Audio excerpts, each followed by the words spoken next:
আসসালামু আলাইকুম প্রিয় দর্শক, আমাদের এই অন্তর্বর্তীকালীন সরকারের আইন বিচার বিষয়ক উপদেষ্টা এবং সেই সঙ্গে উনি একই সঙ্গে প্রবাসী কল্যাণ মন্ত্রণালয়েরও উপদেষ্টা প্রফেসর ডক্টর আসিফ নজরুল, ওনার একটা স্ট্যাটাস নিয়ে বিশেষ করে আমাদের যারা সাংবাদিক আছেন সাংবাদিকদের মধ্যে বেশ আলোচনা হচ্ছে এবং সেই আলোচনার ঢেউ একটু হলেও আমাকেও ধাক্কা দিয়েছে। তো এই বিষয়টা আমি আসলে ওনার স্ট্যাটাসটা প্রথমে দেখিনি। আজ সকালে আরেকজন সাংবাদিক এবং যার লেখার আমি বিশেষ ভক্ত মিস্টার হাসান শান্তনু, উনি ওনার ফেসবুক পেজে স্ট্যাটাসে লিখেছেন যে আমি ওখান থেকে প্রথম দুটো লাইন আপনাদের পড়ে শুনে, উনি লিখেছেন, অন্তর্বর্তী সরকারের উপদেষ্টা হতে আইন উপদেষ্টা আসিফ নজরুলের কাছে তদবির করেছেন অন্তত 5 থেকে 6 জন সাংবাদিক। এই তালিকায় আছেন টিভি চ্যানেলের টকশো অনুষ্ঠানের অতিথিও। তারপরে হাসান শান্তনু সাহেব প্রশ্ন করেছেন যে তারা কারা, এবং ওনার দ্বিতীয় প্রশ্ন, আসিফ নজরুল কি সত্য কথা বলেছেন, এবং ওনার তৃতীয় প্রশ্ন, নাকি তিনি এই বক্তব্যের মাধ্যমে ডেইলি স্টারের সম্পাদক মাহফুজ আনামের লেখা এক কলামের কথিত জবাব দিয়েছেন। হাসান শান্তনুর এই লেখাটা আমি আজকে সকালে ফেসবুকে দেখেছি এবং তার কিছুক্ষণের মধ্যে বাকি দিনে কমপক্ষে 3 জন লোক যারা আমার কাছে গুরুত্বপূর্ণ, এদের মধ্যে আমার আপন ভাই একজন আছেন, তারা আমাকে আরও কয়েকটা সোশ্যাল মিডিয়ার লেখা অথবা ভিডিও পাঠিয়ে বলেছেন, সেখানেও এই একই কথা বলা হয়েছে যে উনি নাকি এই ধরনের একটা স্ট্যাটাস দিয়েছেন। এবং আমার ভাই আমাকে প্রশ্ন করলেন যে তুমিও কি এর মধ্যে আছো? তো আমি বললাম যে আমি থাকলে তো তুই জানতি, নাকি না হতে পারে যে তোমার হয়নি বলে তুমি আমাকে জানাওনি, কারণ তোমার সঙ্গে তো আসিফ নজরুল সাহেবের একটা সম্পর্ক আছে, তুমি তার সঙ্গে ইচ্ছা করলে যোগাযোগ করতে পারো। তো হ্যাঁ আছে, আমার শেয়ার করেন, আসিফ নজরুল সাহেবকে আমি চিনি, উনিও আমাকে চেনেন, কিন্তু আমি তো ওনার সঙ্গে যোগাযোগ করিনি এই নিয়ে। এখন আমি ওনাকে চিনি এই বিষয়টা যারা জানেন তারা সবাই সন্দেহ করতে পারেন। আর ওই যে দুটা ক্যাটাগরি আসিফ নজরুল সাহেব উল্লেখ করেছেন যে সাংবাদিক এবং টিভিতে টকশো করেন, এই দুটোই তো আমার সঙ্গেও মিলে যায় একটু, তো মিলে গেলে আমার জন্য বিব্রতকর। এখন আমি বরং আসিফ নজরুল সাহেবের স্ট্যাটাসটাকে পড়ি, তারপরে আমার জবাবটা আমি দিই। আসিফ নজরুল সাহেব এই স্ট্যাটাসটা দিয়েছেন গত শুক্রবার, মানে 4 জুলাই, এবং ওই দিন গভীর রাতে উনি স্ট্যাটাসটা দিয়েছেন এবং উনি লিখেছেন, গত বছর উপদেষ্টার দায়িত্ব নেওয়ার পর, মানে এটা কিন্তু রিসেন্ট না, যখন উনি দায়িত্ব নিয়েছেন তখনই, দায়িত্ব নেওয়ার পর অনেকে আমার সাথে যোগাযোগ করেন, 5-6 জন যোগাযোগ করেন উপদেষ্টা হওয়ার জন্য। তাদের অধিকাংশই সাংবাদিক বা টকশোর আলোচক হিসাবে পরিচিত। আমি তাদের বিনয়ের সাথে বলি, ইউনুস স্যার খুব প্রয়োজন না হলে নতুন কাউকে নিতে চান না, এবং সেটাও কেবল ছাত্র উপদেষ্টারা রাজি হলে সম্ভব। এখানে আমরা দুটো তথ্য পেলাম। 1 নম্বর তথ্য হলো যে ওনার কাছে 5-6 জন সাংবাদিক, সিনিয়র সাংবাদিক, যেহেতু উপদেষ্টা হতে যাচ্ছেন নিশ্চয়ই সিনিয়র হবেন, এবং যারা টকশো করেন এমন 5-6 জন ওনার সঙ্গে যোগাযোগ করেছেন উপদেষ্টা হতে চেয়ে তদবির করার জন্য। আর দ্বিতীয় একটা তথ্য পেলাম যে ছাত্র উপদেষ্টাদেরকে রাজি না করিয়ে কোনো উপদেষ্টা নিয়োগ করা সম্ভব হয়নি। সেই সময় পর্যন্ত ছাত্র উপদেষ্টা কারা ছিলেন? মাহফুজ আলম ছিলেন, নাহিদ ইসলাম ছিলেন, এবং আসিফ মাহমুদ সজীব ভুঁইয়া ছিলেন। তাহলে বোঝা গেল যারা উপদেষ্টা হয়েছেন তারা এই 3 জনের অনুমোদন ক্রমে হয়েছেন।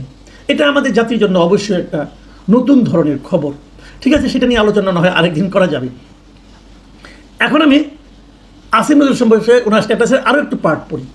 তো উনি বললেন যে তারপর কাউকে যারা ওনাকে তদবির করেছেন তাদেরকে নেওয়া হয় নাই। তারপরে খুব অভিজ্ঞ দক্ষ পেশাজীবী যেমন ওয়াহিদুদ্দিন মাহমুদ স্যার, ফয়জুল কবির খান, ওনাদেরকে নেওয়া হয়েছে, এবং আরও পরে 3 জনকে নেওয়া হয়েছে, যেমন আবরার হোসেন, আবরার ভাই, আকিজ বশির ভাই ও ফারুকি, এদেরকে অন্তর্ভুক্ত করা হয়েছে।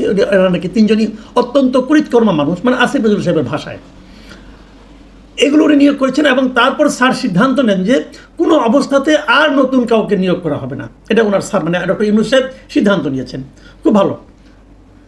তারপর আসিফ নজরুল সাহেব লিখেছেন, যাই হোক, উপদেষ্টা হতে আগ্রহীদের কেউ মন খারাপ করেন। ফেসবুকেও নানা সময় প্রশ্ন তোলা হয় উপদেষ্টারা নিয়োগ পেয়েছে কিসের যোগ্যতায়, জুলাই অভ্যুত্থানে তারা কোথায় ছিল। যে এই যে কথাটা বললেন এটা কিন্তু আমার সঙ্গে মিলে যায়। মানে আমি কিন্তু উপদেষ্টাদের যোগ্যতা নিয়ে অনেক প্রশ্ন করেছি, আমি শুরু থেকেই প্রশ্ন করে আসছি, এবং আমি এই প্রশ্নটাও করেছি যে এরা জুলাই অভ্যুত্থানের সময় আসলে কোথায় ছিল, এই জুলাই অভ্যুত্থানে অথবা এই গণ আন্দোলনে এদের কী ভূমিকা ছিল, এই প্রশ্নটা যারা যারা করেছেন তাদের মধ্যে আমার মনে হয় যে 2-3 জনের মধ্যে আমি আছি, এবং আমি এটা শুরু থেকে করেছি, এখনও করছি। এটাও মিলে যায়। কিন্তু তারপর উনি আবার বলছেন, আমি জানি এটা সম্ভবত আমাকে মিন করে বলা না, মানে উনি বলছেন যে, তারপর উনি ওনার কথা বলছেন যে শেখ হাসিনার বিরুদ্ধে 16 বছরে উনি শেখ হাসিনার সরকারের বিরুদ্ধে কী কী লিখেছেন লেখেন নাই, এগুলো উনি ডিটেল বর্ণনা করেছেন, এবং বর্ণনা করে উনি বলেছেন যে এই থেকে মনে হয় যেটা আমাকে মিন করে বলা হয় না, কিন্তু অন্যদেরকে মিন করে বলা হয়েছে। আমি ওনার পুরো স্ট্যাটাসটাই পরে পড়েছি, আমার কাছে ছিল না। হাসান সন্তুরের আমার স্ক্রিনশট পাঠিয়েছেন, ওনার কাছ থেকে দিয়ে পড়েছি, এবং উনি অনেক কাহিনী বলেছেন, অনেক বড় স্ট্যাটাস।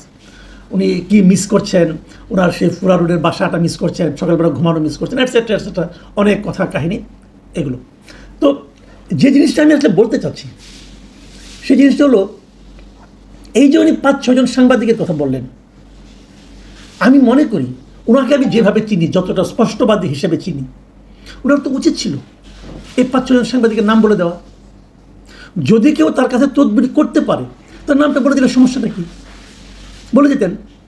বলে না দেওয়াতে কি হয়েছে, বলে না দেওয়াতে যেটা হয়েছে যে ওই 5-6 জন বেঁচে গেছেন কি বিব্রত হননি, নাকি ওনাদেরকে বিব্রত হাত থেকে রক্ষা করেছেন উনি, তা জানি না, কিন্তু উনি মানে একটা বিরাট সাংবাদিক গোষ্ঠীকে কিন্তু সন্দেহের মধ্যে নিয়ে এসেছেন।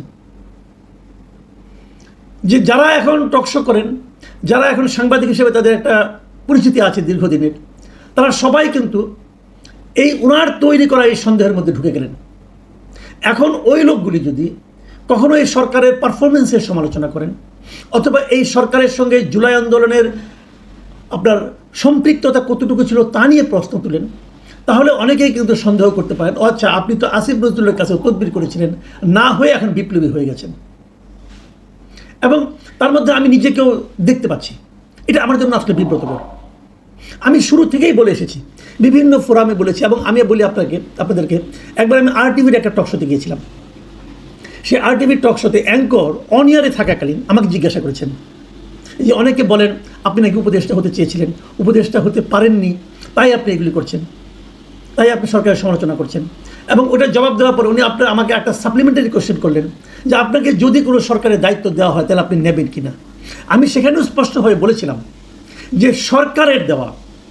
সরকারের কাছ থেকে অর্থনৈতিক সুবিধা পাওয়া যায় এমন কোনো কাজে আমি আমার বাকি জীবনে কোনো দিন যাব না, যাওয়ার আগ্রহ প্রকাশ করব না, এবং এ যাবৎকালে কোনো দিন প্রকাশ করিনি। এটা আমার ওপেন চ্যালেঞ্জ। কেউ একজন বলুক, তাকে আমি ফোন করেছিলাম অমুক পদের জন্য, বলুন যে আমি বলতে পারবো অনেকে আমাকে অফার করেছিল, যেগুলো আমি সবই নিয়ে প্রত্যাখ্যান করেছি। তো আমি না আমারটা ক্লিয়ার করলাম, এবং যারা ওটা দেখেছেন তারা হয়তো জানবেন যে না, এটা আপনি পরবর্তী সময় মিলিয়ে নিন। আমি কেন যাবো না সেই ব্যাখ্যাটা আমি দিয়েছি।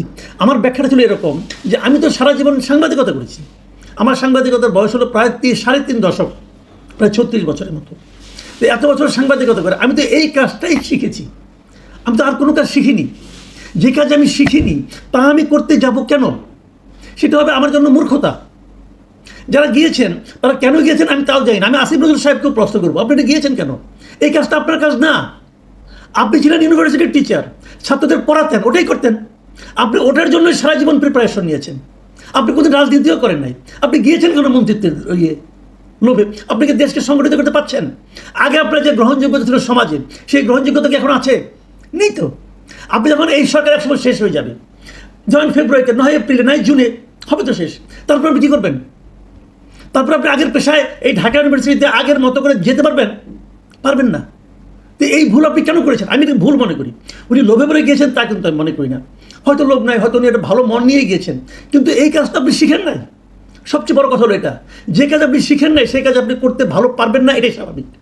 এবং ডক্টর ইউনূসও ভালো পারছেন না। কিন্তু ডক্টর ইউনূস ব্যবসায়ী হিসেবে ভালো হতে পারেন, PR পার্সন হিসেবে ভালো হতে পারেন, রাষ্ট্রনায়ক হিসাবে এ পর্যন্ত গত 10 মাসে ওনার একটা স্টেপের কথা কেউ বলতে পারবে না যে স্টেপটাকে বলা যায় যে অসাধারণ একটা রাষ্ট্রনায়কোচিত সিদ্ধান্ত উনি নিতে পারেননি।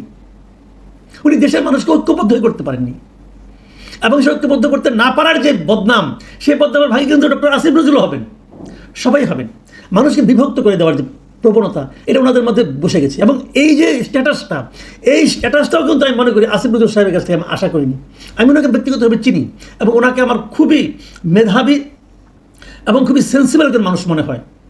এরকম একটা মানুষ কি করে 5-6 জন সাংবাদিকের কথা বললেন? এবং 5-6 জন সাংবাদিক কারা? আপনি যখন নাম না বলবেন তখন আমি বলবো আপনার কাছে আসলে কেউ ফোন করে নাই, আপনার কাছে কেউ ফোন করে নাই, আপনি নিজে বাহাদুরি দেখানোর জন্য এই কথাটা বলেছেন। যদি আপনার সেই সাহস থাকে, মেরুদণ্ড থাকে, স্পষ্টবাদী কথা বলার মতো সেই যে চরিত্রটা, যে চেহারাটা আপনারা আমরা দেখেছি, চিনি, যে সেটাকে আপনি ধারণ করতে পারেন, নাম বলে দেন 5 জনের, নাম বলে দেন। বলতে পারবেন না আপনি, কারণ তাদের কাছ থেকে আপনি আবার পরবর্তী সময় হেল্প চান, এই জন্য বলতে পারবেন না। তো যেখানে হেল্প চান সেখানে বিপ্লব করতে চান কেন? আমি আসিফ নজরুলের এই স্ট্যাটাসে খুবই মর্মাহত হয়েছি এবং আমি মনে করি এটা একটা দায়িত্ব জ্ঞানহীন আচরণ করেছেন। আমি ওনাকে রিকোয়েস্ট করবো, যদি আপনার সব সাহস থাকে আপনি 5-6 জন সাংবাদিকের নাম বলে দেন, তাদেরকে আমাদেরও চেনা দরকার, যে করেছো বাবা সাংবাদিকতা, হতে চাও মন্ত্রী, কেন গো, কেন? তুমি যেটা শেখো নাই, ওই ব্যাপারে তোমার কোনো ধরনের অভিজ্ঞতা নাই, ধান্দাবাজি করার জন্য করতে চাও তুমি, নামগুলি বলে দেন, ওই লোকগুলিকে আমরা চিনি নেই, কোনো সমস্যা নাই। কিন্তু এরকম আজগবি হাওয়ার উপর যে প্রশ্নটা হাসান শান্তনু করেছেন, যে আসিফ নজরুল কি সত্য বলেছেন, যতক্ষণ পর্যন্ত উনি নামগুলি না বলবেন ততক্ষণ পর্যন্ত আমি এই প্রশ্নের উত্তরে ভাববো উনি আসলে সত্য বলেন নাই, উনি আসলে সেন্সেশন ক্রিয়েট করতে চেয়েছেন।